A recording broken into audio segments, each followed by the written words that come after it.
So a question I've been asked a lot recently is how to remember a chord progression or how to remember a full song without having to have a chord sheet in front of you. Now this question comes from people who have been playing from 3 months, maybe 3 years, some from even 30 years of playing, and they still need or over-rely on the chord sheet being in front of them.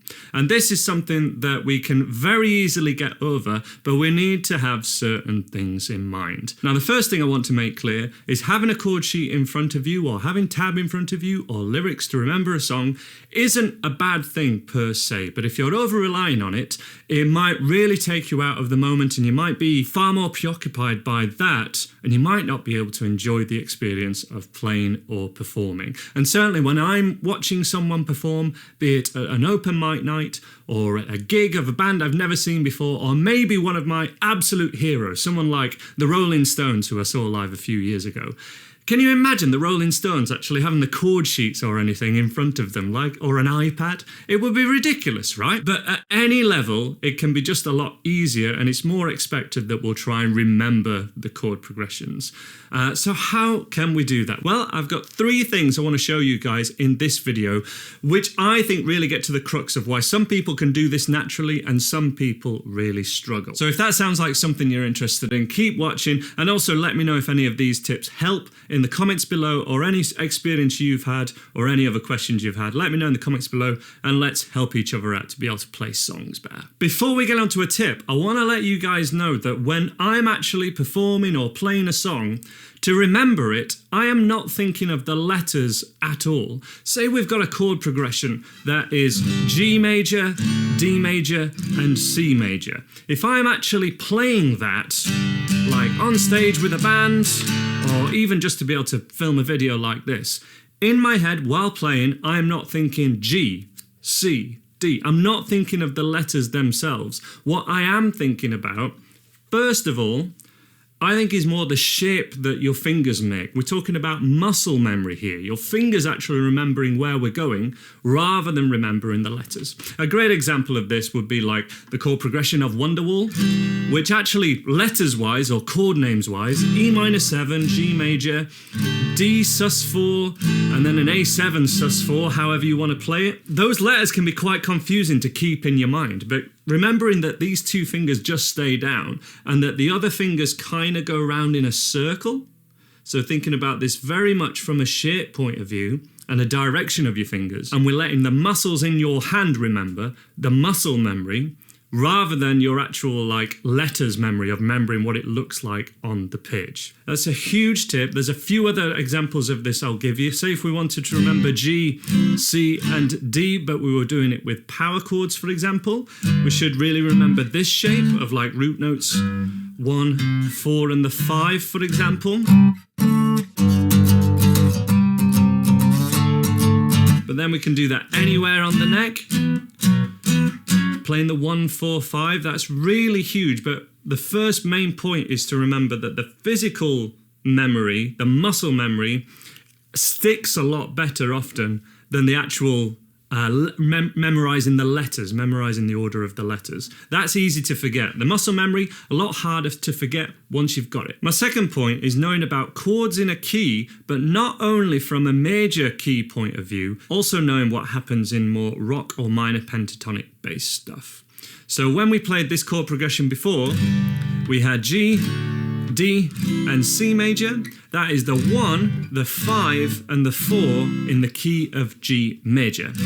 Those numbers refer to the major scale, in this case G major, but those numbers are turned into chords by playing either a major chord or a minor chord. And typically diatonic theory says that G would be major, the 1 would be major, the 2nd would be minor, so A minor, B minor, C major, and D major.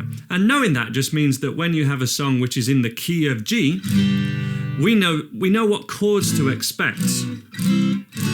So something like Time of Your Life by Green Day, G, C, and D, and then there's an E minor in it. The most common 4 chords, but that's not by accident. That's a tried and true songwriting technique because they're the most obvious and common chords in the key of G. Now that's when it's from a major scale point of view. What can happen a lot in rock music is that it's actually based, or often rock music can be more based on the minor pentatonic. We've all played minor pentatonic shape 1 over some kind of rock or blues in G. But when that's the case, the 1, 4 and 5 are still in place, but we can often use that minor third. And this is where something like Smoke on the Water comes from. This is where we can often get an F chord, like a dominant 7. Something like, what does that? Fortunate Son. That's why there's an F chord in that rather than like an F sharp diminished, which would technically, or an F over G, F sharp over G, E minor, this kind of thing. Where does the F come from, theory-wise? It's borrowing a chord from the minor pentatonic or from Mixolydian if you want to be super clever. But even in Fortunate Son, for example, G, D, C is the chorus. It's still the 1, 5 and 4. It's still those 3 really common chords. But it can borrow a chord from the minor pentatonic. And that is still diatonic chord theory. Chords from a key. We're in this key of G. What are the common chords that are going to happen from that? And the great thing is, as soon as you have those shapes down, you can do that in any key. You can move it to A. Yes, you need to know bar chords or power chords to be able to get all the chords in a key, but that will naturally happen with your development as you learn, as you get more to an intermediate level. That ends up being your roadmap for a whole song. It's like, okay, these are the chords that I'm expecting to happen. Which ones are they? So rather than every chord being available to you when you're trying to remember a song, it's just the chords in the key of G, which is about 6, maybe 7, and maybe like 3 or 4 really common ones like G, C, D, and E minor. So your roadmap's a lot clearer, and you've got a lot less to remember because there's just a lot less possibilities. But the final point, point 3, is to actually begin to remember the sound of those diatonic chords. So for example, the 1 to the 4 and back to 1 has a certain sound. It has a certain cadence, we call it. And then 1 to the 5 back to 1, that has a name that's called a perfect cadence. And if we did that in any key, it has a certain sound. If I move it back to G, it was moved up to the A and back to the G, but compared to the 1, the 5 always sounds the same, and it's always in the same place. Always like the top of a power chord. Perfect cadence, 1, 5 back to 1. Imperfect cadence, 1, 1 to the 5. Sometimes the 5 has a D7 to give it even more tension. Imperfect cadence, resolve it to the 1, it's a perfect cadence. And that's actually always happening in every bit of music. We have this constant tension and release. And rather than trying to just remember the letters or trying to remember where all your fingers go, sometimes it's easier just to try and remember that sound, that familiar sound of like the 1 to the 5 and back to 1. And once you've got that down, you can recognize the 1 to the 5 and maybe the 1 to the 4. You can start to do that with all the chords in a key, from like how the 1 to the minor 3 goes, 1 to a second. And you can start to get a handle on what a chord progression is just from listening to it, and then as soon as you know what key we're in, you can work out the song, which is a level that I'm at, frankly. That's what I'm doing. When I'm learning a song, that I can listen to it first of all and know what all the diatonic chords would be. Okay, so that's 1 to the 4, 1 to the 5, minor 6, etc. But I might not know at all what key it is. And that is something called relative pitch. If you want to get into working out songs by ear, which really helps when you're trying to remember how a song goes because you're having to work on your musical memory rather than your muscle memory. Now we're talking about musical memory and how we can remember chord progressions just from the sound and recognize them from the sound.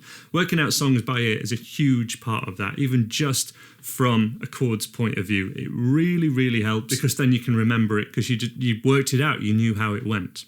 But that is something which is a very learnable skill, a very teachable skill, but that is something called relative pitch, totally different from perfect pitch, which is being able to hear a note, here's a note, that note, and being able to say what that note is. That is a skill I can be relatively close at. Let's have a go. Let's say that's maybe a G. Oh, I was close. That's a G. That's an F. So I was close, but I don't have perfect pitch. What I do have is relative pitch, so I can go, okay, that's an F, do. I'll know what a C sounds like, do. And then B flat, because that's the 4 in that key. Because that is relative pitch. Way more learnable, way more teachable, way more useful than perfect pitch. And so hopefully those 3 things really help you to remember songs, or at least give you a lot of breadcrumbs, because there's a lot of info in that video, I know.